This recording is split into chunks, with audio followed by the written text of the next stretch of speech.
everybody, it's Cody, Dixon RC here. So I decided to build the SCX Pro. Just had some spare time, figured why not. Took me about 3 hours to do the whole thing. I went with axle mounted servo because I think that's just a better option. I know you get a couple more points for chassis mounted servo. Also, I will say I probably should have put electronics in this thing. It's going to be a mother to put electronics in this joker with it together. It might be, I don't know, I will see whenever I decide what I'm going to do with this thing. I'm probably going to keep it. This is actually a really nice kit. They did a pretty good job putting things together. I will say that the plastics on this thing, some of them are softer than others. I did notice, because I could tell by using my little Dixieland drill, that some of it was real easy to put in, some of it was a little bit tougher.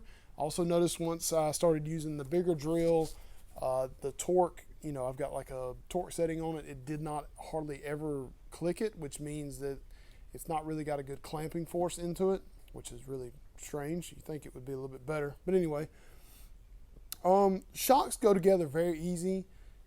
They don't look like they're going to leak. I did put green slime all over all of them. Put the bumpers on, put the fairlead. I'd put everything together like it would be if you were just going to put it together. Links are very nice. Drive shafts are the same size. They're very easy to put together. You don't have to worry about putting them together wrong because they're all exactly the same size. The only thing I really don't like so far that I saw was the way this skid bolts to the transmission. Of course, you have to have the skid, which glad it's flat. That's good. At least that's happening. It's fine that way. Also, these axle tubes have 2 points of, tightening into the center chunk, so to speak. That is not going to be good. I really think unless these chunks are super strong, like plastic wise, they're eventually going to start wobbling. Just like the SSD stuff, sometimes those eventually start to wobble a little bit or waller out, so to speak, or something like that. I think that's going to be the downside to this, is these tubes are very heavy, very thick. They're going to eventually start to wear out the tightening points on this chunk. Hopefully not, but maybe. Also, you get metal hexes. They're 12 mil. These are the worst machine hexes I've ever seen in my life. The backside of them, like they were chopped off with a dang knife or a hacksaw or a axe or whatever. Horrible.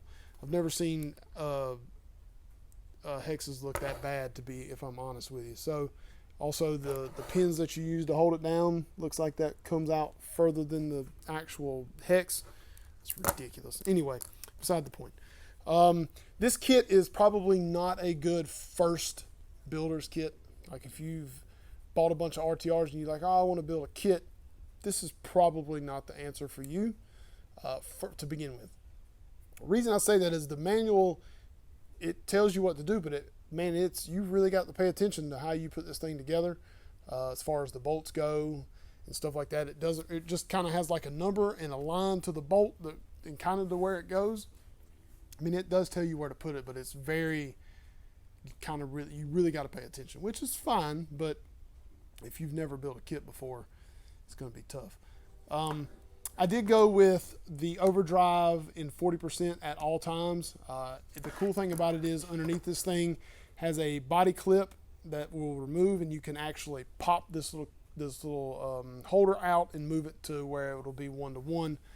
Pretty neat. You don't have to have a servo if you don't want one. So like, say if I'm going to go trailing one day in this thing, I can change it to where it's 1-to-1 and pop the clip back in and it'll be good to go. Or if I'm going to do some serious crawling or something like that, put it back and have 40% overdrive. Listen, 40% overdrive is nothing to play with. That is a ridiculous percentage of overdrive out of a box truck. That's insane amount of overdrive. So, you got to think like the Elements. You buy the K&K kit, you get 25% overdrive, which is quite a bit. Team Garage Hacks 2 lows, I think, are 30% overdrive. So those generally have been the highest one. And also the crazy thing is this is 40%. You can throw a Boom overdrive kit in here, the highest one, and have like close to 50% overdrive, which is bonkers in this world of this stuff. Don't recommend doing that. This is probably enough, but you crazies out there the crazy folks out there will do it. It is 32 pitch gears, which is good. It comes with a 13 tooth pinion gear. a nice little metal drive shaft that goes to the transmission here for the forward motor. Very nice. I like this. I don't really know what body I'm going to put on this thing yet. These boat sides are very, or these sliders are very wide, so I don't really know what kind of bodies will fit on it greatly anyway. I put the shocks on exactly like it says in the book. There's lots more adjustments. You could technically put them down even further if you want to. This is probably enough. The springs felt kind of like a deluxe soft spring, maybe in between that and a medium. So maybe a schmedium might be the better way to say it.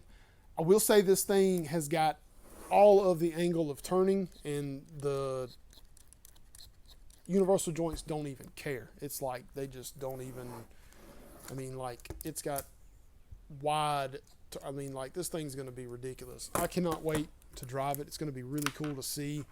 So hopefully, you know what would be really neat is if they sell this this transmission set as you can buy it as a kit. Same for the axles. I kind of hope they sell these axles separately. That'd be really neat.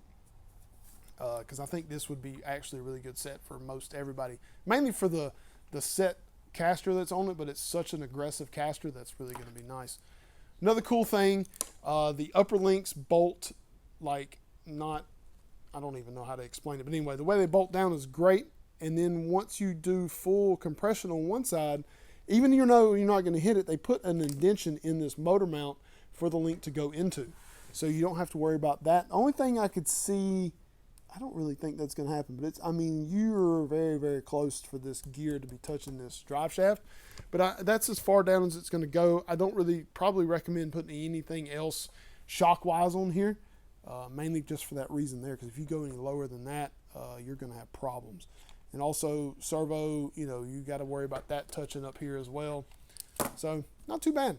All in all, I think it's a great kit. It is expensive. $440 is not cheap at all. A lot of people seem to think that that's too expensive for a kit, but when you start knocking all this stuff out separately on a different kind of build, it's probably not that expensive, really, realistically. And we'll go over that in about a week. We'll talk about the difference between this and building one yourself. So hopefully within a week or two, I'll have something out with that, talking about the differences between the two and how much money you can spend on either one. They're both expensive. It doesn't really matter. This stuff can get outrageously expensive very quickly if you're not careful. So, but all in all, I mean, I didn't really want to build an axial kit this year. I didn't even want to have an axial truck at all, but here I am. So hopefully this makes me a pro now. So we'll see how it goes. But thanks for watching, everybody, and enjoy the time lapse of the build after this talk here. And we'll see you next time, and thanks for watching.